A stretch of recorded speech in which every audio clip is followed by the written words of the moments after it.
Grieve साध साध सब नेक हैं, आप अपनी ठोरे। जो सतलोक ले जाएंगे वो साधु कोई और।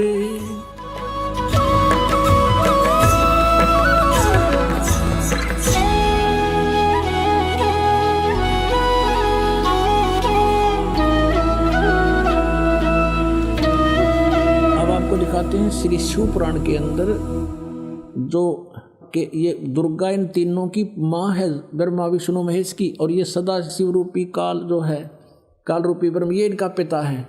देखिए शिव पुराण गीता प्रेस गोरखपुर से प्रकाशित, केवल हिंदी वाली में। ये इसके हम आपको, ये गीता प्रेस गोरखपुर से प्रकाशित है। इसमें ब्रह्मा जी बता रहे हैं अपने पुत्र नारद को, ये संस्कृत शिवपुराण पृष्ठ 98 पे है। नीचे से अपने पुत्र नारद की यह बात सुनकर लोक पितामह ब्रह्मा वहां इस प्रकार बोले, ये 99 पृष्ठ पर है और ये रुद्र संहिता का 6वां अध्याय है। ब्रह्मा जी ने कहा, ब्रह्मन देव शिरोमणे, तुम सदा समस्त जगत के उपकार में लगे रहते हो, तुमने लोगों के हित की कामना से बहुत उत्तम बात पूछी। ये सब बताते हुए कि सृष्टि की रचना किसने की, यहाँ आ जाते हैं। जिस परब्रह्म के विषय में ज्ञान और अज्ञान से पूर्ण उक्तियों द्वारा इस प्रकार विकल्प किए जाते हैं, उसने कुछ काल के बाद, कुछ समय के बाद द्वितीय की इच्छा प्रकट की। उसके भीतर एक से अनेक होने के संकल्प उदित हुए। तब उस निराकार परमात्मा ने अपनी लीला शक्ति से अपने लिए एक मूर्ति की कल्पना की, और जो मूर्ति रहित परम ब्रह्म है उसकी मूर्ति कौन है? ये 100 पृष्ठ पर पढ़ रहे हम, 100 पृष्ठ पे भगवान सदाशिव हैं। ये काल है सदाशिव। अर्वाचीन और प्राचीन विद्वान उन्हीं को ईश्वर कहते हैं। उस समय एकाकी रहकर स्वेच्छा अनुसार विहार करने वाले उन सदाशिव ने अपने विग्रह से, अपने शरीर से स्वयं ही एक स्वरूप भूता शक्ति की सृष्टि की, जो उनके अपने श्रीअंग से कभी अलग होने वाली नहीं थी। उस पराशक्ति को प्रधान प्रकृति भी कहते हैं। उस दुर्गा को गुणवती माया बुद्धि तत्व की जननी और विकार रहित बताया गया है। वह शक्ति अंबिका कही गई है, उसी को प्रकृति दोबारा फिर कहा है। प्रकृति सर्वेश्वरी और त्रिदेव जननी नित्या और मूल कारण भी कहते हैं। सदाशिव द्वारा प्रकट की गई उस प्रकृति के 8 भुजाएं, ये प्रकृति दुर्गा को कहते हैं। कति स्पष्ट हो गया।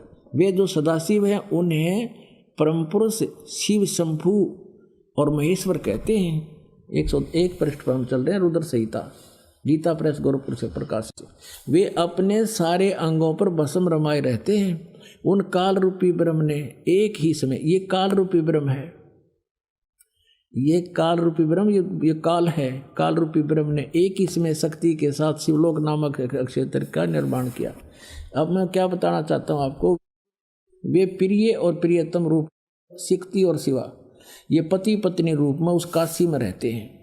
देवर से एक समय उस आनंद मन में रमण करते हुए शिवा और शिव के मन में यह इच्छा हुई कि किसी दूसरे की पुरुष की भी सृष्टि करनी चाहिए, जिस पर यह सृष्टि संचालन का महान भार रखकर हम दोनों केवल काशी में रहकर स्वेच्छा अनुसार विचरें और निर्वाण धारण करें। ऐसा विचार करके, निश्चय करके, शक्ति सहित सर्वव्यापी परमेश्वर शिव ने अपने वाम भाग से 10वें अंग पर अमृत मल दिया, यानी दुर्गा के साथ पति पत्नी व्यवहार किया, जिससे वहाँ एक पुत्र की उत्पन्न हुई, एक पुरुष प्रकट हुआ, उसका नाम के रखा।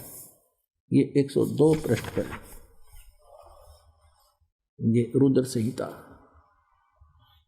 शिव बोले, वत्स, व्यापक होने से तुम्हारा विष्णु नाम विख्यात हुआ, यानी विष्णु और ब्रह्मा और शिव का पुत्र है ये काल रूपी ब्रह्म। दुर्गा इसकी पत्नी है। अब फिर ये यहाँ 6वां अध्याय खत्म होगा रुद्र संहिता का, और 7वें में भगवान ब्रह्मा जी कहते हैं देवर से, तत्पश्चात कल्याणकारी परमेश्वर सांब सदाशिव ने पूर्वोत्तर प्रयत्न करके मुझे अपने दाहिने अंग से उत्पन्न किया। जिस प्रकार विष्णु किया वैसे मैं किया, मेरा बेहोश कर दिया। पुण्यात्माओं, ये स्पष्ट हो गया कि दुर्गा को प्रकृति कहते हैं। एक भक्त आता ग्वालियर से और बड़ा वैद्य है, वो वैद्य का भी कार्य करता है। और अच्छा एजड आदमी समझदार बुद्धिमान दिखे था, 3 साल से नाम ले रखा और इतना कुछ प्रमाण दास देता है। लेकिन कई बार ऐसा होता है कि अनुपस्थिति भी इसका कारण बन जाती है कि हम पूरे ज्ञान को ग्रहण नहीं करते। तो उसने कहा एक दिन 2 वर्ष नाम ले रखा था, उसके बाद कहता है कि आप गलत कहते हो। एक पत्र लिख कर दिया कि आप गलत कहते हो, दुर्गा को प्रकृति नहीं कहते, मैं नहीं मानता। मैं बोला वह नहीं मानता तो यह मत आकर, जब तुम मेरे पे विश्वास नहीं इस दास पे, फिर तिराने का यहाँ पर फायदा क्या। उसको हमने यहाँ से मना कर दिया आने को। अब फिर उसने दोबारा पढ़ा अच्छी तरह, किसी ने बताया कि आप गलत कह रहे हो, इसको पढ़ो, सारे प्रमाण दे रखे हैं, लिखा हुआ है। उसने फिर पढ़ा दोबारा, फिर वापस आया, अपनी भूल को स्वीकार किया और कहा मेरी गलती बन गई थी मुझसे और मैंने ध्यान से सुना नहीं, पढ़ा नहीं था। हमारा तो पुराना रंग चढ़ा हुआ था और वही आगे आड़े अड़ा रहा। पुण्यात्मा इतना प्रमाण देता है दास और फिर अज्ञान नहीं हटता। हद की बात है, कितना ठोक ठोक कर भरा क्या हमारे अंदर यह ज्ञान ठोक रखा है, हजारों वर्षों से ठोक रखा है। अब हम पढ़ते हैं इस गीता जी को, प्रकृति दुर्गा को कहते हैं और 14वें अध्याय के गीता जी के 3, 4, 5 श्लोक में ये स्पष्ट कहता गीता ज्ञान दाता कि ये प्रकृति यानी दुर्गा तो मेरी पत्नी है, सब जीवों की माता है और मैं सबका पिता हूँ। इसके पेट में मैं बीज स्थापित करता हूँ गर्भ में, तब सब जीवों की उत्पत्ति होती है। और इसी प्रकृति से उत्पन्न तीनों गुण, रजगुण ब्रह्मा, सतगुण विष्णु, तमगुण शिव जी, ये सभी जीवों को कर्माधार से यहाँ बंधन में बांधे रहते हैं। और परमात्मा कहते हैं ये झूठ बोल रहा है, ये केवल ब्रह्मा विष्णु महेश को दोषी बता रहा है। नहीं, क्या बताते हैं? ब्रह्मा विष्णु कहते हैं, ब्रह्मा विष्णु महेश्वर माया और धर्मराया कहिए, इन 500 में परम पंच बनाया, वाणी हमरी लहिए। परमात्मा कहते हैं ब्रह्मा विष्णु महेश माया और धर्मराया कहिए, धर्मराज कहें इस काल को, धर्मराया भी कहते हैं। और इन 500 ने मिलकर ये प्रपंच बना रखा है, वाणी हमरी लहिए। अकेले ब्रह्मा विष्णु महेश दोषी नहीं है। अब हम आते अपने उसी कंसेप्ट के उसी पॉइंट पर कि ये क्या कह रहा है कि अब ऐसा ज्ञान सुना दूंगा अर्जुन, इसको सुनने के बाद फिर कुछ भी जानना शेष नहीं रहेगा। और ये भगत मेरी भक्ति अवश्य करते हैं, हजारों में से कोई मेरी भक्ति करता है, लेकिन उनमें से कोई एक ही मुझे पहचान पा रहा है। मैं कौन हूँ मुझे पहचान नहीं रहे ये। अब फिर देखिएगा श्री मद् भगवत गीता, ये देखिएगा। अब इसके हम फिर आते हैं 7वें स्कंद में, और इसमें स्पष्ट लिखा है गीता जी अध्याय नंबर 7 के श्लोक नंबर 4-5 में इकट्ठा किया है कि मेरी 2 प्रकार की प्रकृति है। एक तो जड़ प्रकृति, ये जड़ प्रकृति, और इससे दूसरी है वो जीव रूपा, यानी यह प्रकृति दुर्गा है मेरी। और 14वें अध्याय के पुण्यात्मा थोड़ा कंसेप्ट क्लियर हो जाए, क्योंकि बार बार नहीं मिलता है समय जो आज रजा बख्शी भगवान ने। 3, 4, 5 में ही देखिएगा अध्याय नंबर 14 श्रीमद् भगवत गीता, और यहाँ देखिएगा 3रा श्लोक। हे अर्जुन, मेरी महत ब्रह्म रूप मूल प्रकृति संपूर्ण भूतों की यानी प्राणियों की योनि है, अर्थात गर्भाधान स्थान है, और मैं सबका पिता हूँ। मैं उस योनि में गर्भ को स्थापन करता हूँ, गर्भम दधामी, उसके संयोग से इन्होंने कुछ अपना बना रखा है। सब भूतों की उत्पत्ति यानी प्राणियों की उत्पत्ति होती है। 4 में क्या कहा है?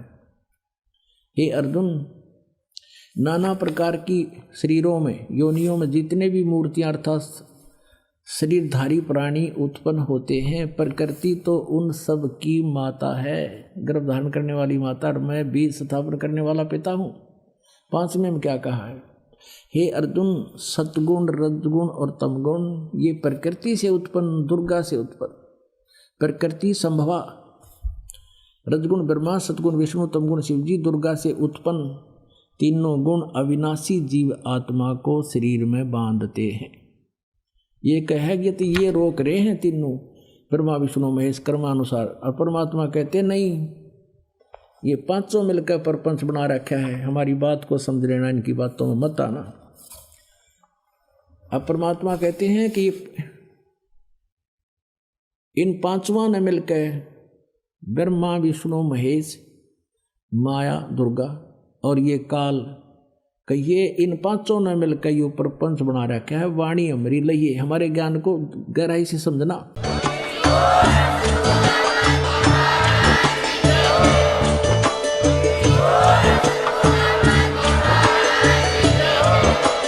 आप सुन रहे थे जगत गुरु तत्वदर्शी संत रामपाल जी महाराज जी के मंगल प्रवचन। अधिक जानकारी के लिए विजिट कीजिए हमारी वेबसाइट www.jagatgururampalji.org। संत रामपाल जी महाराज जी के शुभ आशीर्वाद से पूरे विश्व भर में 500 से भी ज्यादा नाम दीक्षा केंद्र हैं, जिन पर संत रामपाल जी महाराज जी द्वारा ऑनलाइन निशुल्क नाम दीक्षा दी जा रही है। अपने नजदीकी नाम दीक्षा केंद्र का पता करने के लिए संपर्क करें 8222880541।